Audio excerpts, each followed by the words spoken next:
Modern history quick series में आपका स्वागत है। ये इस चीज़ का पार्ट 4 है। इससे पहले 3 पार्ट आ चुका है क्विक सीरीज का मॉडर्न हिस्ट्री का, जो कि आप प्लेलिस्ट में जाके देख सकते हैं। पहले इसमें वन लाइनर करेंगे, फिर एमसीक्यू करेंगे। चलिए देख लेते हैं फटाफट। गांधी जी को अंग्रेजी सरकार ने केसरे हिंद का उपाधि से सम्मानित किया था। ये 1915 में किया गया था। गांधी जी को अंग्रेजी सरकार ने केसरे हिंद का उपाधि मिला था कब? तो 1915 में। महात्मा गांधी ने साबरमती आश्रम का स्थापना कब किया था? ये किया था 1916 में, अहमदाबाद गुजरात में। साबरमती आश्रम का स्थापना 1916 में, अहमदाबाद गुजरात में। गांधी जी ने फिनिक्स आश्रम का स्थापना कहाँ किया था? तो ये 1904 में किया था, डरबन में, दक्षिण अफ्रीका में। फिनिक्स आश्रम का स्थापना 1904, डरबन, दक्षिण अफ्रीका। गांधी जी का नारा है करो या मरो। को राजनीतिक गुरु थे कौन सा? तो ये राजनीतिक गुरु थे गोपाल कृष्ण गोखले। गांधी जी के राजनीतिक गुरु गोपाल कृष्ण गोखले। गांधी जी को अर्धनंगा फकीर किसने कहा था? तो ये कहा था विंस्टन चर्चिल, और ब्रिटेन के प्रधानमंत्री था वो अर्धनंगा फकीर विंस्टन चर्चिल। भर्ती करने वाला सार्जेंट कहलाए कौन? गांधी जी। भर्ती करने वाला सार्जेंट कौन कहलाए थे? गांधी जी। ये फर्स्ट वर्ल्ड वार के समय कहे था। महात्मा गांधी को सर्वप्रथम राष्ट्रपिता कहा था? ये सुभाष चंद्र बोस ने कहा था, रंगून रेडियो से कहा था। सुभाष चंद्र बोस ने गांधी जी को राष्ट्रपिता कहा था सर्वप्रथम, रंगून रेडियो से कहा था। गांधी जी को महात्मा की उपाधि किसने दी थी? ये दिया था रविन्द्रनाथ टैगोर ने। चंपारण सत्याग्रह के दौरान महात्मा गांधी को महात्मा का उपाधि मिला था। महात्मा गांधी ने सत्याग्रह का प्रथम प्रयोग किया था कहाँ पे? ये 1906 में किया था, दक्षिण अफ्रीका में। 1906 में दक्षिण अफ्रीका में महात्मा गांधी ने सत्याग्रह का प्रथम प्रयोग किया था। भारत में गांधी का प्रथम सत्याग्रह कौन सा था? तो ये चंपारण सत्याग्रह था, 1917 में था। नील की खेती के तिनकटिया प्रणाली के विरोध में था गांधी जी का प्रथम सत्याग्रह, चंपारण सत्याग्रह 1917। तिनकटिया जो चंपारण में प्रथा थी, ये किसी का था? किसानों द्वारा 3/20 यानी कि 1 बीघा में 3 कट्ठा भाग पर नील खेती उगाना था। इसके अगेंस्ट था, ये तिनकटिया प्रणाली के अगेंस्ट में था चंपारण सत्याग्रह। किसका? गांधी जी का। गांधी जी को चंपारण यानी कि बिहार आने के लिए प्रेरित कौन किया था? तो ये राजकुमार शुक्ल किए थे। ये वेस्ट चंपारण, पश्चिम चंपारण जिला के थे, राजकुमार शुक्ल। इन्होंने ही प्रेरित किया था गांधी जी को चंपारण आने के लिए। रोलेट एक्ट यानी काला कानून पारित हुआ था कब? 1919 में, चेम्सफोर्ड के काल में हुआ था। रोलेट एक्ट 1919 में चेम्सफोर्ड के काल में हुआ था। बिना वकील, बिना अपील और बिना दलील का कानून किसको कहा जाता है? तो ये रोलेट एक्ट को कहा जाता है, 1919 रोलेट एक्ट। 13 अप्रैल 1919 को जालियांवाला बाग में शांति सभा के आयोजन की थी। ये कौन थे? तो सैफुद्दीन किचलू और डॉक्टर सत्यपाल के गिरफ्तारी के विरोध में हुआ था। जालियांवाला बाग में शांति आयोजन हो रहा था, शांति सभा आयोजन हो रहा था। ये 13 अप्रैल 1919 को हो रहा था। जालियांवाला बाग हत्याकांड हुआ था कब? तो ये 13 अप्रैल को, उसी दिन 13 अप्रैल 1919 को, और चेम्सफोर्ड के समय ही ये हुआ था जालियांवाला हत्याकांड। जालियांवाला बाग हत्याकांड में डायर को सहयोग किया था। ये कौन सा किया था? तो हंसराज नामक आदमी था, ये भारतीय था। ये सहयोग किया था डायर को जालियांवाला हत्याकांड में। जालियांवाला बाग हत्याकांड के लिए जिम्मेदार ओ डायर की हत्या किसने की थी? ये उधम सिंह किए थे, लंदन में जाकर किए थे उधम सिंह। जालियांवाला बाग हत्याकांड के लिए जो जिम्मेदार था जनरल ओ डायर, इसका हत्या कर दिए थे उधम सिंह। जालियांवाला बाग अमृतसर कांड के जांच के लिए गठित कमेटी कौन सी थी? तो ये हंटर कमेटी था। जालियांवाला बाग अमृतसर के कांड के लिए जो गठित समिति थी, ये हंटर कमेटी थी। गांधी जी ने केसरे हिंद तथा रविन्द्रनाथ टैगोर ने नाइटहुड की उपाधि को लौटा दिया था। ये किसके हत्याकांड के विरोध के कारण? ये जालियांवाला बाग के हत्याकांड के विरोध में गांधी जी ने केसरे हिंद और रविन्द्रनाथ टैगोर ने नाइटहुड की उपाधि को लौटा दिया था। गांधी जी की आत्मकथा सत्य के साथ मेरा प्रयोग, प्रकाशन नवजीवन पत्रिका में। गांधी जी का जो आत्मकथा है वो सत्य के साथ मेरा प्रयोग है। नुआखली काल 1946 में महात्मा गांधी के सचिव कौन थे? ये प्यारे लाल थे। नुआखली जो काल हुआ था, तो उस समय 1946 में हुआ था नुआखली का घटना। उसमें महात्मा गांधी के जो सचिव थे वो प्यारे लाल थे। हमारे जीवन में प्रकाश चल रहा है, ये किसने कहा था? तो नेहरू जी ने गांधी जी की मृत्यु पर हमारे जीवन का प्रकाश चला गया, हमारे जीवन का प्रकाश चला गया। ये कौन बोला था? तो नेहरू जी बोले थे, गांधी जी की मृत्यु पर बोले थे। गांधी जी का पहला भूख हड़ताल था कौन सा? तो ये अहमदाबाद के सूती मिल कारीगरों के विरोध में था। सूती मिल के विरोध में था, कारीगरों के सपोर्ट में गांधी जी का पहला भूख हड़ताल। गांधी जी का असहयोग आंदोलन का शुरुआत कब हुआ? तो गांधी जी द्वारा जो असहयोग आंदोलन हुआ वो 1 अगस्त 1920 को शुरू हुआ। 1 अगस्त 1920 को शुरू हुआ। सहयोग आंदोलन शुरू करने के समय भारत का वायसराय कौन था? तो ये चेम्सफोर्ड था। सहयोग आंदोलन के समय, असहयोग आंदोलन के समय चेम्सफोर्ड। चौड़ा चौड़ी घटना कब हुई थी? तो ये 5 फरवरी 1922 को गोरखपुर जिले में हुआ था। चौड़ा चौड़ी घटना 5 फरवरी 1922 को गोरखपुर जिले में। असहयोग आंदोलन का स्थगित किया गया 12 फरवरी 1922 को। चौड़ा चौड़ी घटना के बाद असहयोग आंदोलन को स्थगित कर दिया गया 12 फरवरी 1922 को। स्वराज पार्टी दल का स्थापना 1923 में स्वराज पार्टी दल का स्थापना चित्तरंजन दास और मोतीलाल नेहरू ने असहयोग आंदोलन की असफलता के बाद अपना नया पार्टी बना लिए थे, स्वराज पार्टी। कब? 1923 में। देश बंधु कहा जाता है चित्तरंजन दास को, देश बंधु चित्तरंजन दास। साइमन कमीशन भारत आया 3 फरवरी 1928 को और प्रशासनिक सुधार का विचार हेतु आया था। 3 फरवरी 1928 को साइमन कमीशन भारत आया था। लाला लाजपत राय, जिनको पंजाब केसरी कहते हैं, घायल हुए थे 1928 में लाहौर में साइमन कमीशन के खिलाफ प्रदर्शन करते हुए। लाठीचार्ज में घायल हो गए थे लाला लाजपत राय 1928 में। सेंट्रल असेंबली में बम फेंका था, ये कौन फेंका था? बटुकेश्वर दत्त। भगत सिंह 8 अप्रैल 1929 को 8 अप्रैल को बटुकेश्वर दत्त और भगत सिंह सेंट्रल असेंबली में बम फेंके थे। और भगत सिंह, सुखदेव, राजगुरु को फांसी कब दिया गया था? 23 मार्च 1931 में दिया गया था लाहौर षड्यंत्र में। 23 मार्च 1931 को लाहौर षड्यंत्र के कारण भगत सिंह, सुखदेव, राजगुरु को फांसी दिया गया था। इनकलाब जिंदाबाद का नारा भगत सिंह ने दिया था। इनकलाब जिंदाबाद भगत सिंह। दांडी मार्च शुरुआत हुआ था 12 मार्च 1930 में। दांडी मार्च 1930 12 मार्च। साबरमती से के दांडी तक जिला था नौसारी, गुजरात में। और गांधी जी ने सविनय अवज्ञा आंदोलन का रूप में 78 साथियों के साथ निकल पड़े थे। दांडी मार्च समाप्त कब हुआ? तो 6 अप्रैल 1930 को हुआ। दांडी मार्च समाप्त हुआ 6 अप्रैल 1930 में गांधी जी द्वारा नमक कानून भंग करके। हरिजन सेवक संघ का स्थापना 1932 में। हरिजन सेवक संघ का स्थापना 1932 में गांधी जी ने, अध्यक्ष थे इसके घनश्याम दास बिरला। हरिजन सेवक संघ का स्थापना 1932 में, अध्यक्ष थे घनश्याम दास बिरला। गांधी जी द्वारा संपादित समाचार पत्र कौन था? तो ये नवजीवन था, हरिजन था, यंग इंडिया था 1933 में। गांधी जी द्वारा संपादित जो समाचार पत्र था नवजीवन, हरिजन, यंग इंडिया। भारत में प्रथम समाचार पत्र प्रकाशित करने का श्रेय किसको जाता है? तो यह अगस्टस हिक्की को जाता है, जेम्स अगस्टस हिक्की। खुदाई खिदमतगार या लाल कुर्ती दल, खुदाई खिदमतगार या लाल कुर्ती दल का स्थापना 1931 में खान अब्दुल गफ्फर खान के द्वारा। उनका नाम है सीमांत गांधी या फ्रंटियर गांधी। खान अब्दुल गफ्फर खान का जो उपनाम है वो सीमांत गांधी है या फिर फ्रंटियर गांधी है। इन्होंने यह स्थापना किया था 1931 में खुदाई खिदमतगार, इसी को बोलते हैं लाल कुर्ती दल। पूना पैक्ट हुआ था 24 सितंबर 1932 को। 24 सितंबर 1932 को भीमराव अम्बेडकर और गांधी जी के बीच। 1936 में लखनऊ में गठित अखिल भारतीय किसान सभा में प्रथम संस्थापक अध्यक्ष कौन थे? तो स्वामी सहजानंद सरस्वती थे। 1936 में लखनऊ में गठन हुआ था अखिल भारतीय किसान कांग्रेस या सभा। इसका जो पहला संस्थापक अध्यक्ष थे वो स्वामी सहजानंद सरस्वती थे। भूदान आंदोलन की शुरुआत विनोबा भावे। भूदान आंदोलन विनोबा भावे 1951 में आंध्र प्रदेश के पोचमपल्ली डिस्ट्रिक्ट से। बारदोली सत्याग्रह 1928 में नेतृत्व कौन किया था? सरदार पटेल किए थे। ये लौह पुरुष भी कहते हैं इनको।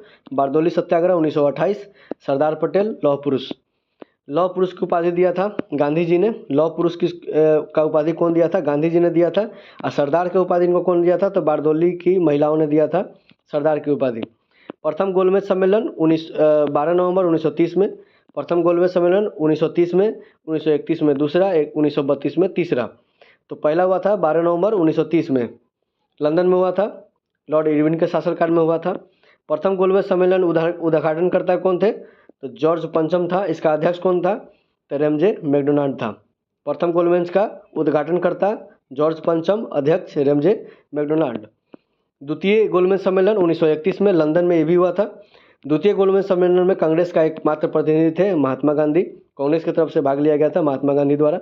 गांधी इरविन समझौता कब हुआ था? तो 5 मार्च 1931 में हुआ था। इसी के बाद गांधी जी लंदन गए, गोलमेज सम्मेलन में शामिल हुए। तृतीय गोलमेज सम्मेलन कब हुआ? 17 नवंबर 1932 में तृतीय गोलमेज सम्मेलन। तीनों सम्मेलन गोलमेज सम्मेलन के समय इंग्लैंड के प्रधानमंत्री थे, तो ये रैमजे मैकडोनाल्ड थे। तीनों गोलमेज सम्मेलन के समय रैमजे मैकडोनाल्ड थे। तीनों गोलमेज सम्मेलन में भाग लेने लिया था कौन? तो भीमराव अम्बेडकर ने तीनों गोलमेज सम्मेलन में भाग लिया था।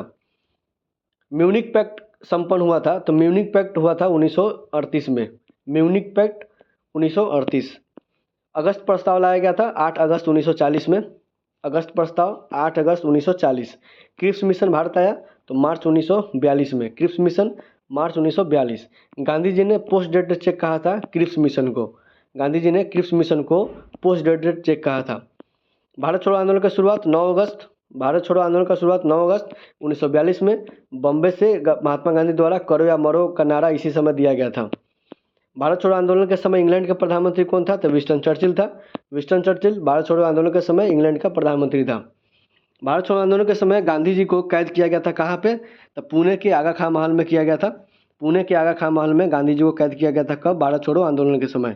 अनुशीलन समिति का गठन किया गया था 1902 में बरिंद्रनाथ घोष और भूपेंद्र घोष के द्वारा। भारतीय कम्युनिस्ट पार्टी की स्थापना की गई थी 1920 में एम.एन. रॉय के द्वारा। एम.एन. रॉय। भारतीय कम्युनिस्ट पार्टी की स्थापना एम.एन. रॉय 1920। अखिल भारतीय महिला संघ की स्थापना 1926 में। अखिल भारतीय महिला संघ की स्थापना 1926 में। 1934 में कांग्रेस समाजवादी पार्टी का गठन किया गया था किसके द्वारा? तो जयप्रकाश नारायण एवं आचार्य नरेंद्र देव के नेतृत्व में किया गया था। 1934 में कांग्रेस समाजवादी पार्टी 1934 कांग्रेस समाजवादी पार्टी का स्थापना जयप्रकाश नारायण इसके सेक्रेटरी बने थे और आचार्य नरेंद्र देव इसके अध्यक्ष बने थे। संपूर्ण क्रांति का नारा किसने दिया था? तो जयप्रकाश नारायण ने दिया था संपूर्ण क्रांति का नारा। संपूर्ण क्रांति जयप्रकाश नारायण। 1936 में लखनऊ में गठित अखिल भारतीय किसान सभा के अध्यक्ष कौन थे? तो स्वामी सहजानंद सरस्वती थे और महासचिव उसके कौन थे? एन.जी. रंगा थे। महासचिव एन.जी. रंगा। फॉरवर्ड ब्लॉक की स्थापना 1939 में सुभाष चंद्र बोस द्वारा और जन्म इनका कहाँ हुआ था? उड़ीसा के कटक में हुआ था। उड़ीसा के कटक में जन्मे सुभाष चंद्र बोस फॉरवर्ड ब्लॉक का स्थापना कब किए? तो 1939 में किए थे। आज़ाद हिंद फौज की स्थापना का विचार सर्वप्रथम आया था किसके मन में? तो ये कैप्टन मोहन सिंह 1942। आज़ाद हिंद फौज का स्थापना का विचार सर्वप्रथम आया था 1942 में मोहन सिंह के द्वारा। आज़ाद हिंद सरकार का गठन सुभाष चंद्र बोस 21 अक्टूबर 1943 को सिंगापुर में किया। आज़ाद हिंद सरकार का गठन सुभाष चंद्र बोस ने किया था 21 अक्टूबर 1943 को सिंगापुर से। तुम मुझे खून दो मैं तुम्हें आज़ादी दूंगा कहा था कौन? सुभाष चंद्र बोस ने कहा था। जय हिंद का भी नारा इन्होंने दिया था। शिमला सम्मेलन कब हुआ था? तो 25 जून 1945 को शिमला समझौता हुआ था। 25 जून 1945 शिमला समझौता। कैबिनेट मिशन भारत कब आया? तो 24 मार्च 1946 में आया। कैबिनेट मिशन 24 मार्च 1946 और पैट्रिक लॉरेंस इसके अध्यक्ष थे। कैबिनेट मिशन के सदस्य कितना था? 3 था। स्टोफर्ड क्रिप्स, पैट्रिक लॉरेंस एवं ए.वी. अलेक्जेंडर। स्टोफर्ड क्रिप्स और पैट्रिक लॉरेंस और ए.वी. अलेक्जेंडर 3 सदस्य था कैबिनेट मिशन में। अंतरिम सरकार का गठन 2 सितंबर 1946 में हुआ। अंतरिम सरकार का गठन 2 सितंबर 1946 में हुआ जवाहरलाल नेहरू की अध्यक्षता में। संविधान सभा का पहला बैठक 9 दिसंबर 1946 को। अध्यक्ष थे सच्चिदानंद सिन्हा। संविधान सभा का पहला बैठक 9 दिसंबर 1946 को। अध्यक्ष थे इसके सच्चिदानंद सिन्हा। भारत विभाजन की माउंटबेटन योजना का प्रस्तुति की गई थी। ये कब किया गया था? तो 3 जून 1947 को किया गया था। 3 जून 1947 को भारत विभाजन का माउंटबेटन योजना प्रस्तुत किया गया था। भारत एवं पाकिस्तान का विभाजन हुआ माउंटबेटन योजना के आधार पे। माउंटबेटन योजना के आधार पे भारत और पाकिस्तान का विभाजन हुआ था। भारत की स्वतंत्रता की घोषणा किसने की थी? ये कौन किए थे? तो क्लीमेंट इटली थे। उस समय के ब्रिटिश के प्रधानमंत्री कौन? Clement Italy. और ये भारत के स्वतंत्रता की घोषणा किया था। भारत स्वतंत्र हुआ 15 अगस्त 1947 को। जब भारत स्वतंत्र हुआ उस समय कांग्रेस के अध्यक्ष कौन थे? जे.बी. कृपलानी थे। चलिए अब इससे रिलेटेड एमसीक्यू हम लोग देख लेते हैं। तो पहला नंबर क्वेश्चन है चौरी चौरा घटना कब हुआ था? तो ये हुआ था 5 फरवरी 1922 को। भारत के स्वतंत्र होने के समय भारतीय राष्ट्रीय कांग्रेस के अध्यक्ष कौन थे? तो अध्यक्ष कौन थे? जे.बी. कृपलानी थे। Option number D. भारत कब स्वतंत्र हुआ? तो ये हुआ था 15 अगस्त 1947। ऑप्शन नंबर ए। असहयोग आंदोलन को शुरू कब किया गया था? तो असहयोग आंदोलन शुरू कब हुआ था? ये कि हुआ था 1 अगस्त 1920 में। जालियांवाला बाग घटना कब हुआ? जालियांवाला बाग घटना कब हुआ? तो ये हुआ 13 अप्रैल 1919 में। देश बंधु के नाम से किसे जाना जाता है? देश बंधु के नाम से जाना जाता है चित्तरंजन दास को, सी आर दास को। साइमन कमीशन भारत कब आया? साइमन कमीशन भारत कब आया? तो 1928 में आया। बना कब था? 1927 में बना था। अगस्त प्रस्ताव कब लाया गया? अगस्त प्रस्ताव कब लाया गया? तो ये लाया गया 8 अगस्त 1940 को। अगस्त प्रस्ताव 8 अगस्त 1940। गांधी जी ने फिनिक्स आश्रम की स्थापना कब की थी? तो गांधी जी ने फिनिक्स आश्रम का स्थापना किया था 1904 में, साउथ अफ्रीका में। कैबिनेट मिशन भारत कब आया? कैबिनेट मिशन भारत कब आया? तो ये आया 24 मार्च 1946 को। 24 मार्च 1946 को कैबिनेट मिशन भारत आया। गांधी को महात्मा की उपाधि किसने दिया था? गांधी को महात्मा को उपाधि दिया था रविन्द्रनाथ टैगोर। महात्मा को उपाधि रविन्द्रनाथ टैगोर ने दिया था गांधी जी को। भगत सिंह, सुखदेव, राजगुरु को फांसी का सजा कब दिया गया? तो फांसी का सजा दिया गया था 23 मार्च 1931 को। 23 मार्च 1931। इनकलाब जिंदाबाद का नारा किसने दिया? इनकलाब जिंदाबाद का नारा भगत सिंह ने दिया था। इनकलाब जिंदाबाद का नारा भगत सिंह। अनुशीलन समिति का गठन किसने किया था? अनुशीलन समिति का गठन किया था बरिंदर नाथ घोष और भूपेंद्र घोष ने किया था। ए और बी दोनों सही हो जाएगा, ऑप्शन नंबर डी। भारत की स्वतंत्रता की घोषणा किसने की थी? तो भारत की स्वतंत्रता की घोषणा किसने की थी? ये क्लीमेंट एटली उस समय के प्रधानमंत्री थे ब्रिटेन के। दांडी मार्च का प्रारंभ कब किया गया? दांडी मार्च का प्रारंभ कब किया गया? ये किया गया 12 मार्च 1930 को। दांडी मार्च का प्रारंभ किया गया था 12 मार्च 1930 को। गांधी जी ने अपनी आत्मकथा का पहली बार प्रकाशन किस पत्रिका ने किया था? तो इसको कौन किया था? तो ये नवजीवन पत्रिका ने किया था प्रकाशन पहली बार। प्रथम गोलमेज सम्मेलन किसके समय में हुआ था? तो तीनों गोलमेज जो सम्मेलन है वो हुआ था इरविन के समय में, और मैकडोनाल्ड उस समय प्रधानमंत्री थे। आज़ाद हिंद सरकार का गठन 1943 में सुभाष चंद्र बोस द्वारा कहाँ किया गया था? आज़ाद हिंद फौज का गठन 1943 में सुभाष चंद्र बोस द्वारा कहाँ किया गया था? तो ये किया गया था सिंगापुर में, ऑप्शन नंबर डी। लाल कुर्ती दल की स्थापना किसने की थी? इसी को बोलते हैं खुदाई खिदमतगार। ऑप्शन नंबर हो जाएगा D, Khan Abdul Gaffar Khan, option number D. 1939 में फॉरवर्ड ब्लॉक की स्थापना किसने किया था? तो ये किए थे सुभाष चंद्र बोस ने। 1939 में फॉरवर्ड ब्लॉक की स्थापना सुभाष चंद्र बोस। दांडी मार्च में गांधी जी के साथ कितने लोग थे? तो दांडी मार्च में गांधी जी के साथ थे 78 लोग, 78 लोग। हरिजन सेवक संघ के अध्यक्ष कौन थे? हरिजन सेवक संघ के अध्यक्ष कौन थे? तो अध्यक्ष थे Ghanshyam Das Birla, option number A. भारत छोड़ो आंदोलन के समय इंग्लैंड के प्रधानमंत्री कौन थे? भारत छोड़ो आंदोलन कौन था? Winston Churchill, option number B. Winston Churchill Bharat छोड़ो आंदोलन के समय इंग्लैंड का प्रधानमंत्री था। हंटर कमेटी का गठन किसके जांच के लिए किया गया था? तो ये जालियांवाला बाग के कांड के लिए किया गया था हंटर कमेटी का गठन, ऑप्शन नंबर ए। भूदान आंदोलन का नेतृत्व किसने किया था? तो भूदान आंदोलन जो है ये किए थे आचार्य विनोबा भावे 1951। सीमांत गांधी के नाम से किसे जाना जाता है? ये जाना जाता है Seemant Gandhi, Khan Abdul Gaffar Khan, option number B. Akhil Bharatiya Kisan संघ के प्रथम अध्यक्ष किसान संघ के प्रथम अध्यक्ष थे Swami Sahajanand Saraswati, option number C, Swami Sahajanand Saraswati. Sardar Patel को लौह पुरुष की उपाधि किसने दिया था? सरदार पटेल को लौह पुरुष की उपाधि किसने दिया था? तो ये महात्मा गांधी ने दिया था, ऑप्शन नंबर बी। नुआखली में महात्मा गांधी के साथ उनके सचिव कौन थे? तो उनके सचिव कौन थे नुआखली में? तो ये थे Pyarelal, option number B. Bharat छोड़ो आंदोलन के समय गांधी जी को कैद करके कहाँ रखा गया था? भारत छोड़ो आंदोलन के समय गांधी जी कहाँ कैद हुए थे? तो ये हुए थे पुणे के आगा खां पैलेस में, ऑप्शन नंबर ए। स्वराज पार्टी की स्थापना, स्वराज पार्टी 1923। सेंट्रल असेंबली में बम किसने फेंका था? तो बटुकेश्वर दत्त और भगत सिंह दोनों ने फेंका था, ऑप्शन नंबर डी हो जाएगा, ए और बी। डॉक्टर अंबेडकर एवं गांधी जी के बीच पुणे पैक्ट कब हुआ था? तो 1932 में हुआ था, option number B. Gandhi ji ने सर्वप्रथम सत्याग्रह कहाँ से शुरू किया था? गांधी जी ने सर्वप्रथम सत्याग्रह कहाँ किया था? ये किया था दक्षिण अफ्रीका में सबसे पहला सत्याग्रह, ऑप्शन नंबर बी, दक्षिण अफ्रीका। द्वितीय गोलमेज सम्मेलन कब हुआ था? द्वितीय गोलमेज सम्मेलन 1931, ऑप्शन नंबर सी, 1931। भारत में प्रथम समाचार पत्र प्रकाशित करने का श्रेय किसको जाता है? तो ये James Augustus Hicky, option number C. Cabinet mission का नेतृत्व किसने किया था? कैबिनेट मिशन, तो कैबिनेट मिशन हो जाएगा Pethick Lawrence, option number C. Shimla सम्मेलन कब हुआ था? शिमला सम्मेलन कब हुआ था? शिमला सम्मेलन हुआ था 25 जून 1945। ये मॉडर्न हिस्ट्री का जो क्विक सीरीज है यहाँ पे समाप्त होता है, 4 पार्ट में है। चारों पार्ट आपको प्लेलिस्ट में मिल जाएगा। धन्यवाद।